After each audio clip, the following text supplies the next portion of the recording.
Alright, here we go with lesson 6, graphing function rules. The set of all solutions of an equation forms that equation's graph.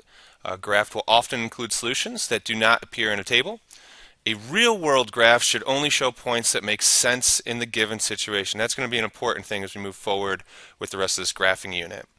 So let's take a look here. What is the graph of the function rule, y equals negative 2x plus 1? One good strategy here for doing this is to always make a table. So you take your x value, you take your, here's my x value here, I take my function rule, and then I get an ordered pair out in the end. If you just want to have a y value on the end, that's fine too. But one way or another, you should have some way of seeing that you have an x and a y, or an input and an output in the end here. So let's take a look at some values here. We can plug in, remember, x's are independent, and we can plug in whatever we want. So we should always try to put at least a negative number in, just kind of see what happens. We should always try 0. 0 is a great one. And then after that, it's kind of up to you. So let's try negative 1, 0, 1, and 2. Let's try those values and see what happens. So y equals negative 2. This would say negative 2 times negative 1, because I'm plugging in negative 1 for x, plus 1. So negative 2 times negative 1 is a positive 2, plus 1 is 3. So my y value is 3 when my x value was negative 1.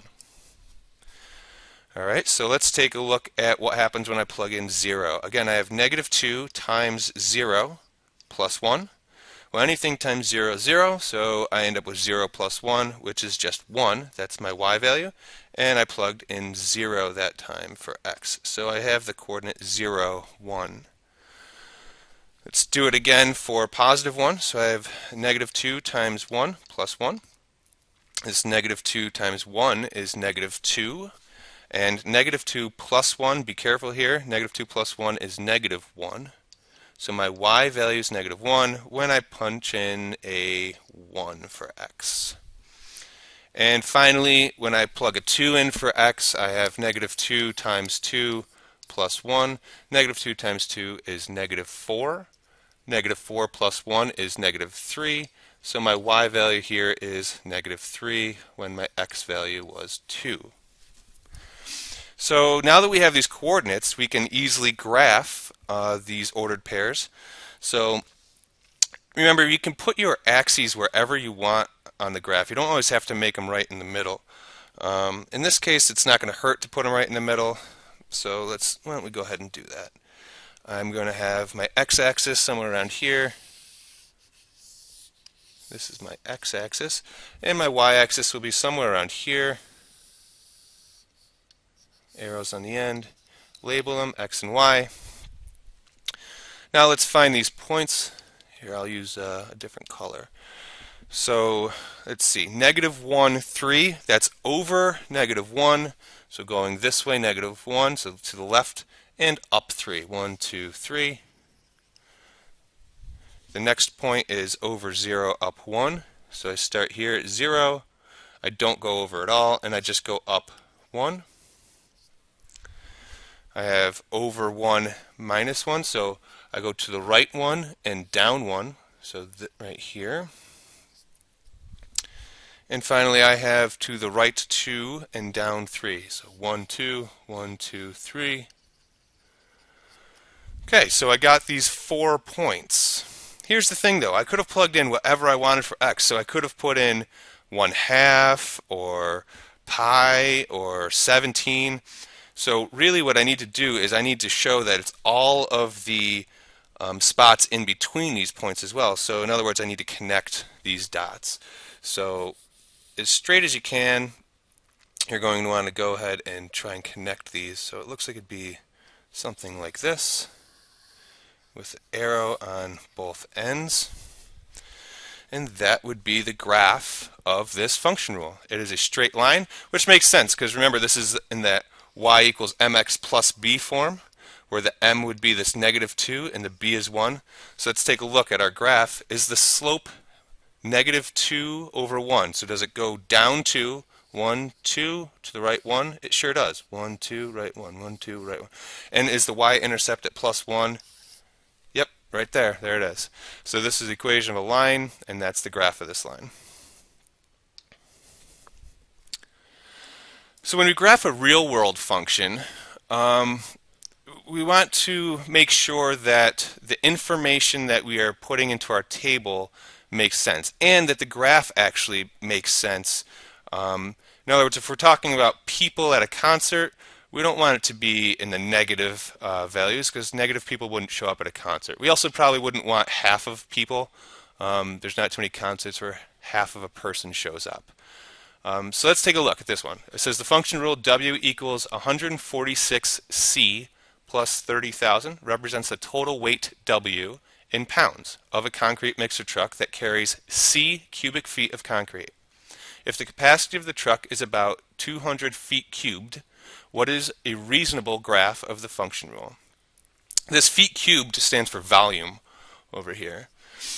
So what do we have? We have the weight W, and we have the carries C cubic feet of concrete. Okay, and it gives us the equation, the function rule up here, that we're going to use. So we don't even have to find it in this one. What we do need to do, though, is try some numbers here into our function rule and make sure they make sense. So let's see. Could this truck be empty?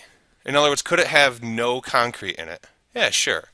Could it have negative amounts of concrete? Probably not. That doesn't make a whole lot of sense. So why don't we start our table for the amount of concrete at 0.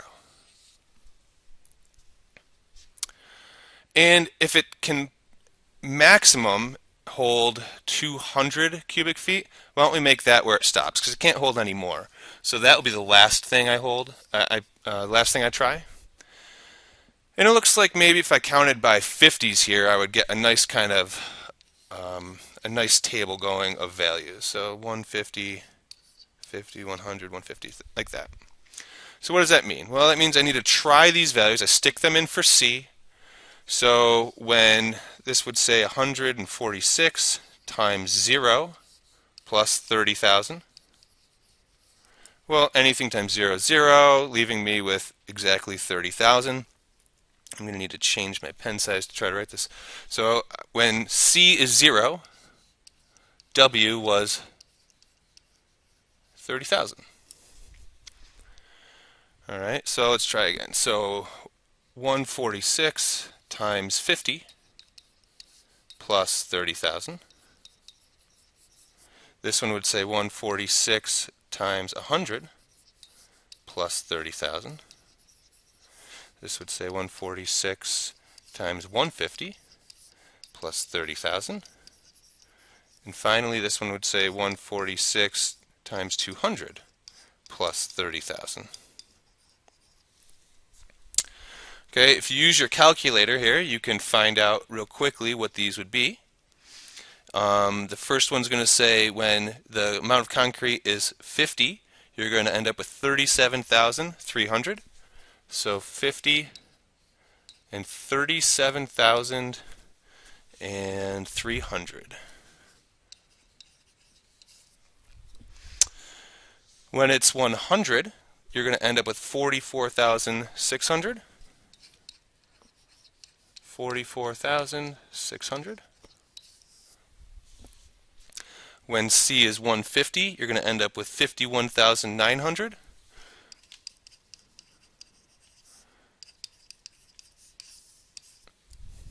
And finally, when C is 200, I end up with 59,200.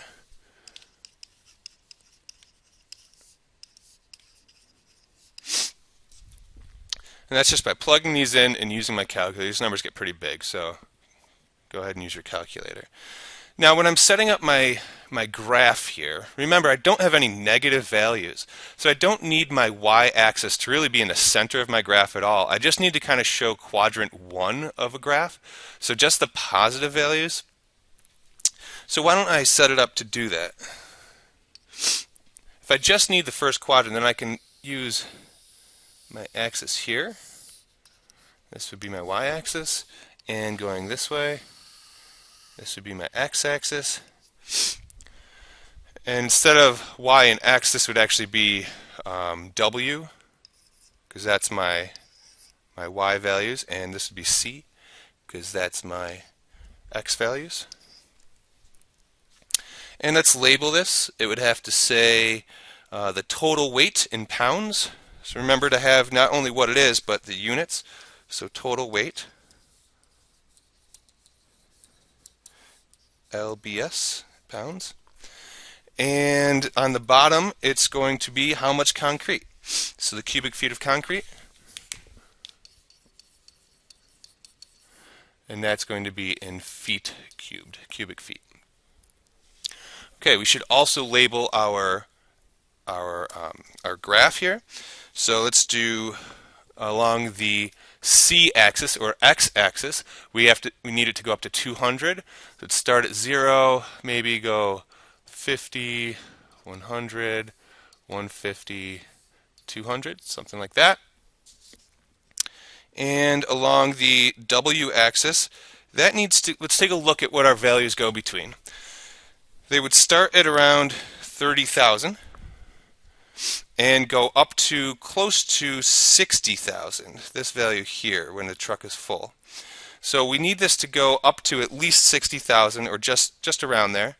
So why don't we start it at 0 and go up by maybe 15,000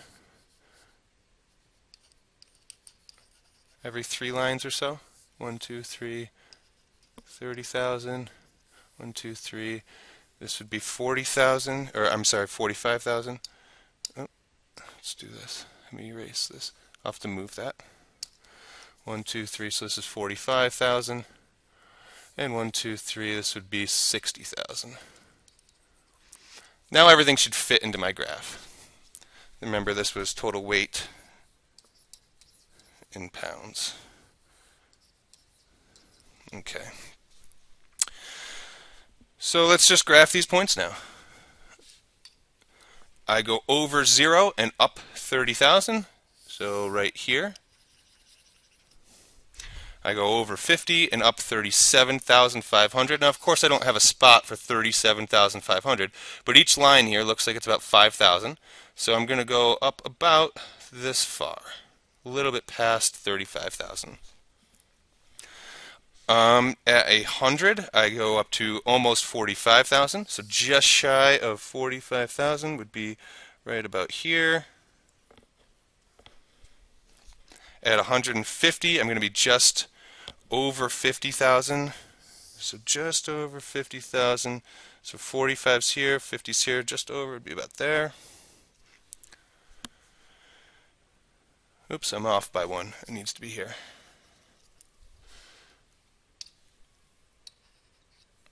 And finally at 200, I'm just shy of 60,000. So here's 200, go up, just shy of 60,000, so about there. All right, so let's see. Should we have these all be connected? And I think so, because you could have values of concrete that are 30 cubic feet or 40 cubic feet or 37 cubic feet, whatever. So we probably want to connect all of these dots. And there we go. Well, and I probably should not have actually that arrow on the end. I get just so used to doing that. But we actually have to stop at 200 cubic feet because that's the maximum it could hold. It says the capacity of the truck is about 200 cubic feet. So we would actually stop our line there, and that would be it. That would be the graph of this real world function. All right, so now discrete graphs versus continuous graphs. There's 2 types of graphs that we're going to be looking at. The continuous graph is one that's unbroken, and by unbroken I simply mean that when I have any sort of graph going on, here's my x and y axes, a continuous graph is exactly that. It's continuous. So the line starts somewhere and keeps going and goes and goes and goes and goes and goes. It's continuous. A discrete graph, however, is composed of pieces, kind of. It's composed of just data points, isolated points. So it would be like here's a dot, here's a dot, here's a dot, here's a dot. Maybe going this way too, this dot. And I actually would not be connecting these dots. And we'll see exactly why you would end up with a graph like this on the next slide. But right now, to understand that a continuous graph is just a graph that's unbroken, and a discrete graph is composed of distinct isolated points. Okay, and we have to make sure we keep these two things, be able to identify the two different graphs here. So let's be able to do this. A local cheesemaker is making cheddar cheese to sell at a farmer's market. The amount of milk used to make the cheese and the price at which he sells the cheese is shown. We're going to write a function for each situation, graph the function, and tell if it's continuous or discrete. So in this example, let's see, on the left-hand side here, we're going to talk about the weight of the cheese in ounces and how it depends on gallons of milk used. We're going to use the function rule W equals 16m, and we're going to make a table for these values. So when m is 0, I would plug 0 in. So 16 times 0, so the weight would be 0. When m is 1, I would plug 1 in. So the weight is 16 times 1, which tells me 16. When m is 2, it would be 16 times 2, so the weight is 32. 16 times 3 would tell me 48. 16 times 4 would tell me 64. And 5 times 16 is going to be 80. Okay, so let's graph this. So along here, I'm going to have my weight in ounces. Is that what it was? The weight of cheese in ounces. And down here, I'm going to have gallons of milk used. So milk in gallons. Okay, so when m is 0, this is my m, this is my w. So when m is 0, w is 0. When m was 1, I should probably label these. So 1, 2, 3, let's go as far as 4. And going up, what if I counted by, I don't know, maybe 8? So 8, 16, 24, 32, 40, 48. Up here would be 64. Go up again, this would be 80. Okay, so go over 1, up 16. Go over to 2, go up to 32. 3, 48. 4, 64. And I don't have 5 on here, but 5 would have been around 80 over here. Okay, so now the question is this, right now this is a discrete graph, but should it be discrete or should it be continuous? So what you have to think about is how does this make sense in the real world scenario? Can I use somewhere between, can I use less than a gallon of milk to make some cheese? I could. Could I use a little bit more than a gallon but less than 2 gallons? In other words, can I use spots along this m-axis down here that aren't quite perfect to these numbers, 1, 2, 3, and 4? And the answer is yes. Now, does the weight end up depending on how much I use? And it certainly does. So this would be a continuous graph. The more milk I use, the more ounces of cheese I'm going to make. And I probably should not, I can keep going up this way, but I probably should not go into the negatives because, again, using a negative amount of milk doesn't really make any sense in this real-world example. So this is definitely continuous.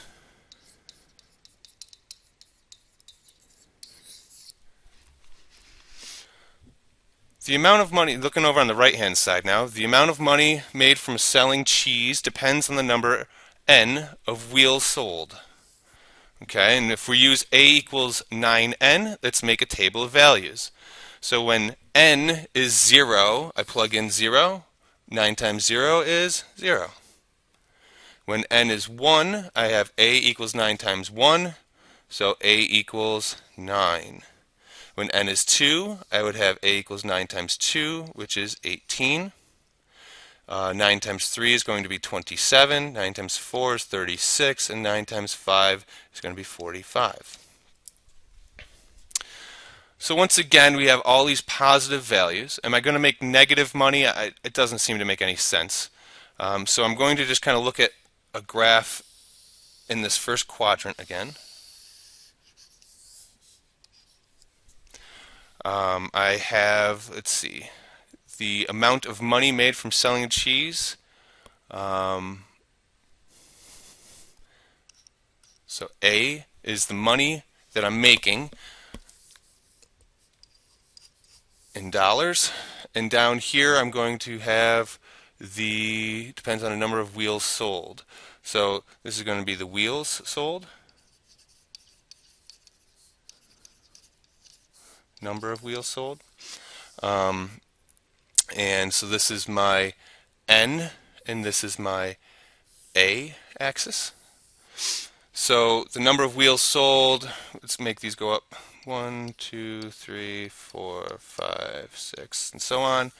And let's count these by maybe, let's see if I went by 3, 3, 6, 9. I can probably do it like that. So 3, 6, 9, 3, 6, 9, 3, 6, 9, 3, 6, 9, and 45 would be up there somewhere. So when I go over, let's see, 0, 0 would have to be on this. When I sell one wheel, I make $9. When I sell two wheels, I make $18. When I sell three wheels, I make $27. When I sell four wheels, I make $36. When I sell five wheels, I would make $45. That would be up here somewhere. Okay, so now what I need to ask myself is, should this be discrete or continuous? And since I probably can't sell half a wheel, they're big wheels of cheese, and you just kind of sell them one by one. So I don't want to know anything in between. I'm not going to sell 1.5 wheels of cheese. So that's not going to make any sense. So in this case, this is all I can really do, is sell each individual one and find out how much I make every time I sell one.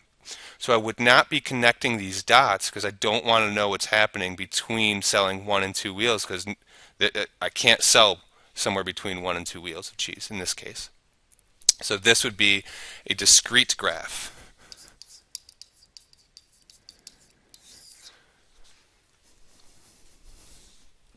So a lot of times what you need to do is just kind of make sense of the information and determine whether or not it would make sense to connect the points or not connect the points. All right, graphing nonlinear function rules. So these are both nonlinear. This one is an absolute value.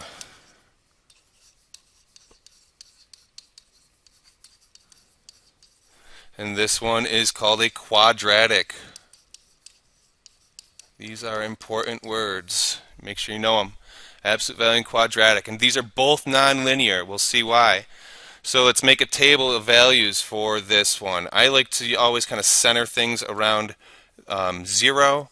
So let's use, for my x's, let's go with -2, -1, 0, 1, and 2. I think 5 points is enough. It'll give me an xy in the end over here. And in the middle, we're going to do the work. So we have this y equals absolute value of x minus 4. So when I plug in -2, I end up with this y equals the absolute value of -2 minus 4. The absolute value of -2 is +2, and +2 minus 4 is -2. So when I stick in a -2, I get out a -2. Here, when I put in -1 for x, I have y equals the absolute value of -1 minus 4. The absolute value of -1 is 1, and 1 minus 4 is -3. So when x is -1, I get a -3 for y. Y equals absolute value of 0 minus 4. Well, the absolute value of 0 is 0. So 0 minus 4 is going to be -4. And so when x is 0, y is -4.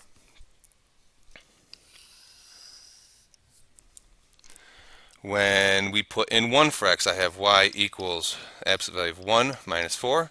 The absolute value of 1 is 1. So 1 minus 4 is going to be minus 3. So when I put in a 1, I get a minus 3. And finally, the absolute value of 2 minus 4. Well, the absolute value of 2 is 2, and 2 minus 4 is negative 2. So when I stick in a 2, I get a negative 2. All right, so now let's graph this.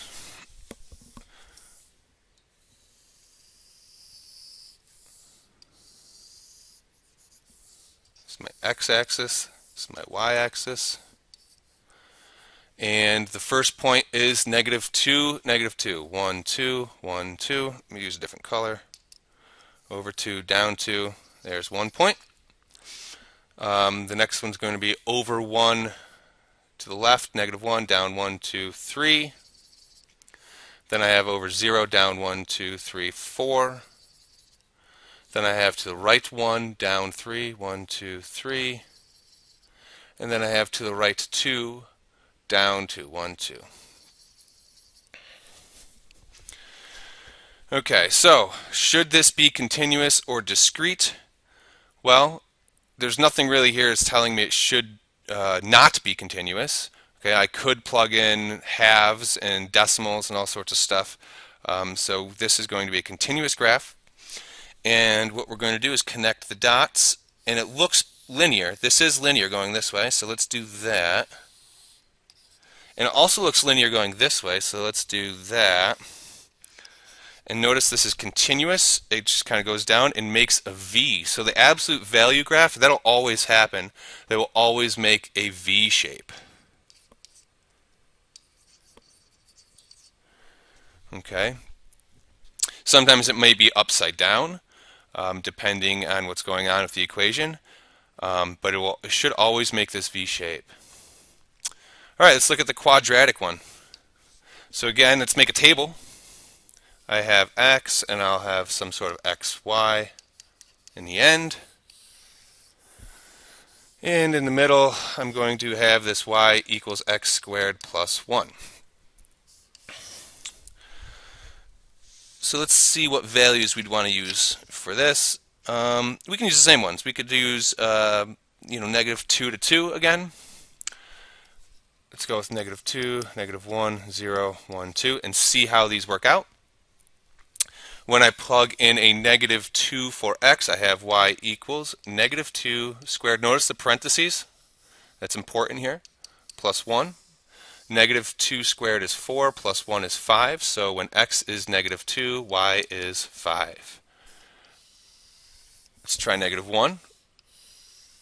When y equals, again, parentheses, negative 1, in parentheses, squared, plus 1. Negative 1 squared is positive 1, plus 1 is 2. So when x is negative 1, I get a 2. When x is 0, y equals 0 squared plus 1. 0 squared is 0, plus 1 is 1. So when x is 0, y is 1. When I stick a 1 in, I have y equals 1 squared plus 1. The parentheses here are not as important. I'm just putting them to be consistent. I probably should have put them up here as well. To be consistent, whatever you kind of plug in for the variable, if you always put it in parentheses, then you know you're not going to end up losing like a negative sign like in these first two examples up there. But back to this, so y equals 1 squared is 1, plus 1 is 2. So when x is 1, y is 2. And finally, y equals 2 squared plus 1. 2 squared is 4, plus 1 is 5. So when x is 2, y is 5. So again, I have some points. Let's make our axes on here. I have my y-axis. I have an x-axis.